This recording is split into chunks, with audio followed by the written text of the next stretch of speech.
Market ने विच एक नई आइटम आई है जी, जिस आखने पिंक साल्ट, पिंक नमक। इसने की फायदे ने और की नुकसान हैं, इसके मुतलक अज गलबात करने असी। सारे तो पहले तो डेकोरेशन पीस ने तौर च इस्तेमाल होने पे ने लैंप वगैरह तुम बढ़ा सकते हो, डेकोरेशन पीस ने तौर च इस्तेमाल कर सकते हो। फिर उस तो बाद सैकेंड में पहले तो आम देसी हिसाब से वाइट नमक होना है जोड़ा हांडिया इस्तेमाल होता है। ठीक है, हुण ही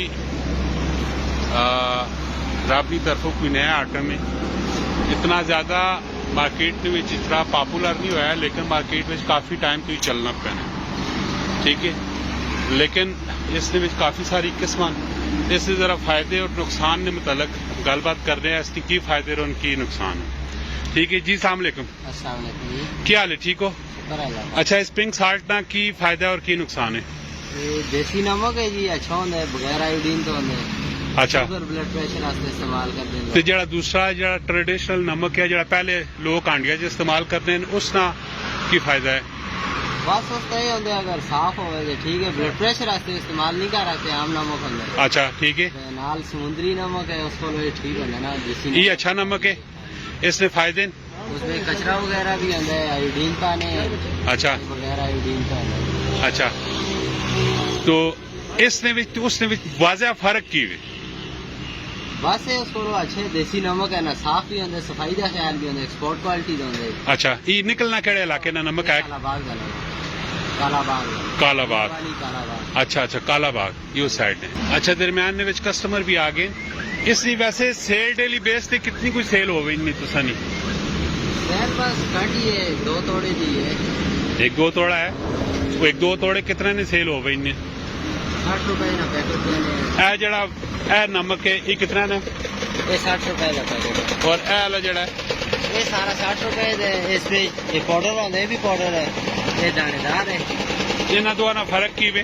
बस पिसाई का फर्क है, पिसाई का फर्क है, क्वालिटी वाइज एक ही चीज है। ये आम नमक होता है पिंक वाला, ये शुगर ब्लड प्रेशर वास्ते इस्तेमाल नहीं होता। ए वाला ये होता है, ये सही नमक है।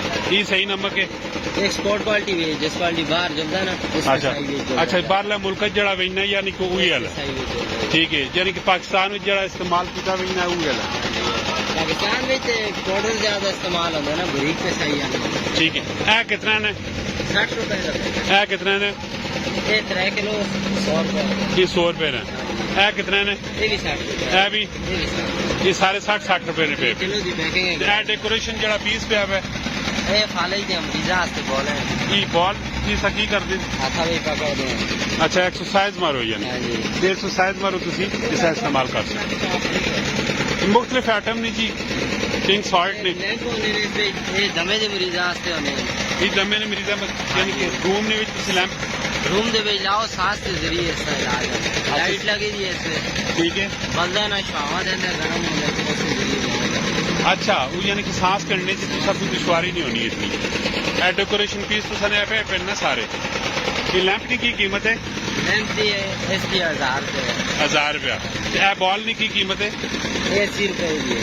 80 रुपए। ठीक हो गया। मुख्तलिफ आइटम ने जी, ये लोकेशन ने खड़े से बाग गार्डन ब्रिज उत्ते, तो सामने एशियन माल है, इसके बिल्कुल सामने पिंक साल्ट ना एक छोटा जहा सेटअप लगा हुआ है ना, सारा सेटअप है, तो सही भी दिखा सकते हैं, चेक करो। ये सारी चीज़ें पे अभी और खोखा टाइप है ना, और ये चीज़ वैसे ये दसो कि पहले तो नहीं इतना आम है, हूँ ही कोई नया नया आम होया? बस आम नहीं है, बाहर जा रहे हैं। 2-3 साल ही होए नहीं मार्केट में आया। बस ऐसे ही ज्यादा ऐसे एरिया में जैसे ही शुरू हुआ है। अच्छा, नहीं है और फर्क ये पैकिंग थोड़ी है। आने के थे तुसी? कालाबाग। अच्छा, कालाबाग।